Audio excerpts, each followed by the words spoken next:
mudane madaxweyne waxaad madaxweynaha Soomaaliya noqotay ayadoo ay Hirshabeelle dhisan tahay anigana aan madaxweyne ka ahay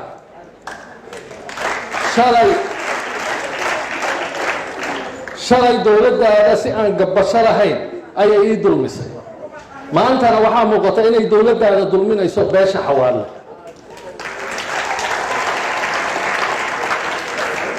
waxaan la kulannay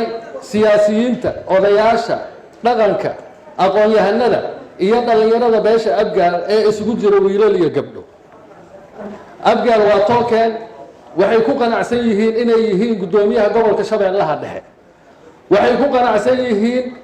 inay yihiin madaxweyne ku-xigeenka Hirshabeelle gudoomiyaha gobolka Banaadir iyo inay Jowhar tahay caasimadda Hirshabeelle waxayna musharax u yihiin kursiga u sareeya dalka qorshaha Abgaal kuma jiro mana aysan ku tashan inay madaxweynaha Hirshabeellena ku darsadaan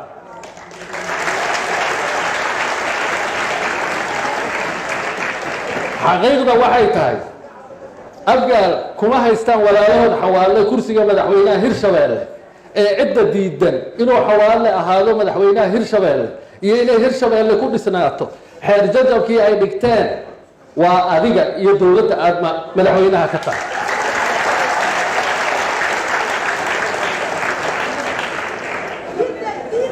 waxaan ognahay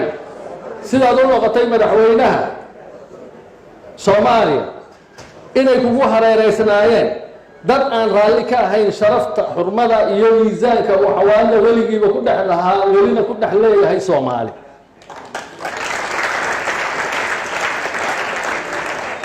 muddadii aad madaxweynaha ahayd beeshan waxay weyday xilal badan oo isugu jira kuwo madani ah iyo kuwo ciidan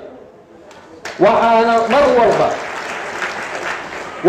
mar walba xilka qaadidooda ka dambeeya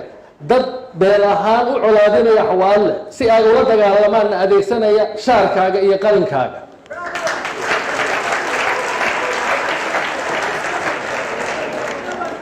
madaxweynuhu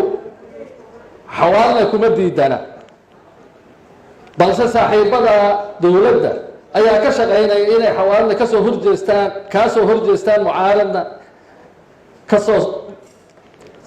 horjeestaan mucaaradna noqdaan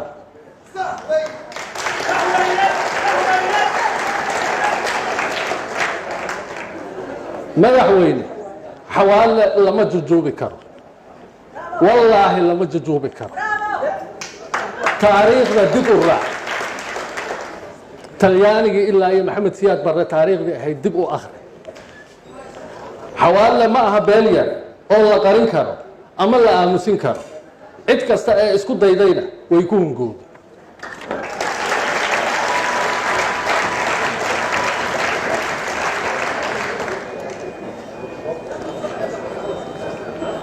dadka u dhashay beeshan ee kugu hareeraysan waa kuwii shalayna hoosta uga jiray madaxweyne xasan sheekh maxamuud ee uu ku khasaaray waxay weligood ba ahaayeen dad nacamlayaal ah oo aan runta u sheegi karin madaxda dalka sidoo kalena aan u noqon karin buundo isku xirta dowladda iyo xawaale adigana waad ku khasaari doontaa haddaad ka tala qaadato xawaalena waad waayi doontaa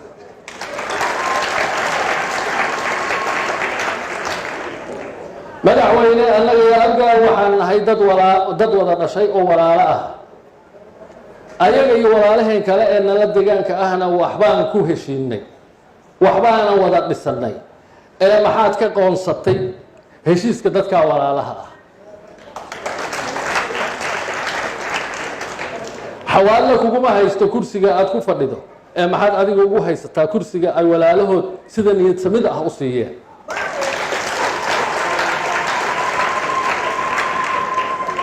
ogoowey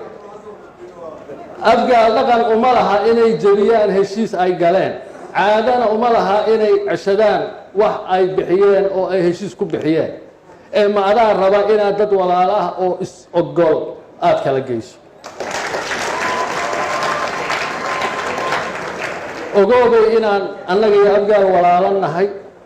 hortaana heshiis ahayn gadaashaana heshiis ahaan doono ugu dambayntiina madaxweyne xawaale mucaarad kuguma aha cadowna kuma arkaan ee adigu ha ka soo saari taariikhda gadaal u raac hadduu xawaale ku qaato waxaa suurtagal ah inay Soomaali ku qaadato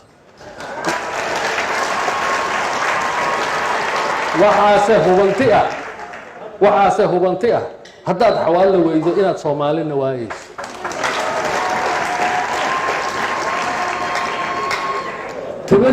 timir laf baa ku jirta madaxweyne uu ka joog xawaale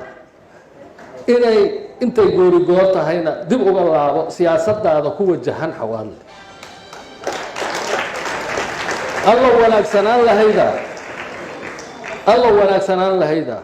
الله wanaagsanaan lahayda inuu siyaad baray Allah u naxariiste aakhira kala soo hadli karo taladaana ku anfici lahayda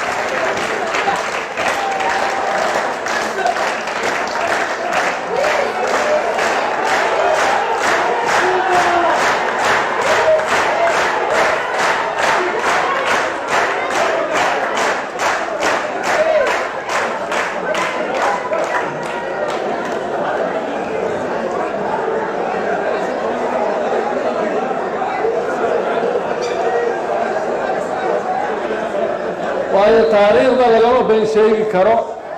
waa mahadsantiin intaas waxa waaye fariintii aan rabay inuu Maxamed Cabdullaahi Farmaajo madaxweynaha Soomaaliya maqlo anoo wakiilka ah inta halkan fadhis waxaan u soo laabanayaa Hirshabeelle horta Hirshabeelle ma aha dad kale inay leeyihiin oo haddii la soo dhaweeyana aan raalli ku lahay haddii la xumeeyana aan ka cararayna maaha Hirshabeelle annaga iska leh haddii la diido jawhar wax sax in looga shaqeeyo Hirshabeelle beledweyne ku dhisanayna baarlamaanka beledweyne ku suubinayna madaxweyne sidii lagu heshiiyay qaabkii lagu heshiiyayna beledweyne ku dhisayna wallaahi nalama hor istaagi karo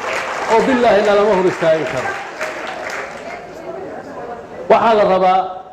in si fiican loo fahmo waxa aad adigu leedahay iyo waxa lagu soo dhaweeyo Hirshabeelle adaa iska leh hiiraan labada gobolka weyn waa hiiraan walaalaheena isma diidanina qaar badana wallaahi ila soo xiriiray oo dhahaya diyaar u nahay inaan beledweynaha madaxweyne ku xigeenna qaadano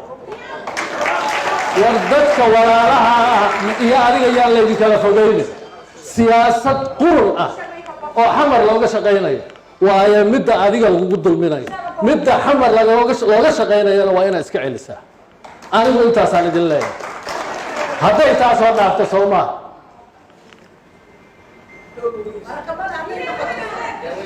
hiiraan aan aadaynaa waxaan samaynaynana waan naqaan وعليكم السلام ورحمة الله وبركاته السلام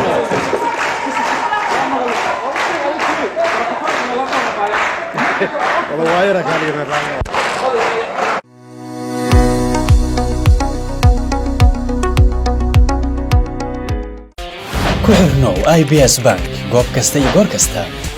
adigoo isticmaalaya IBS Mobile Banking degso application-ka oo isticmaal adeega IBS Mobile Banking si aad u isticmaasho application-ka fadlan kala soo deg Google Play ama App Store-ka ku qoro IBS Mobile Banking kadibna guji install si aad ula soo degto app-ka haddaba ka isticmaal teleefankaaga adeegyada IBS Bank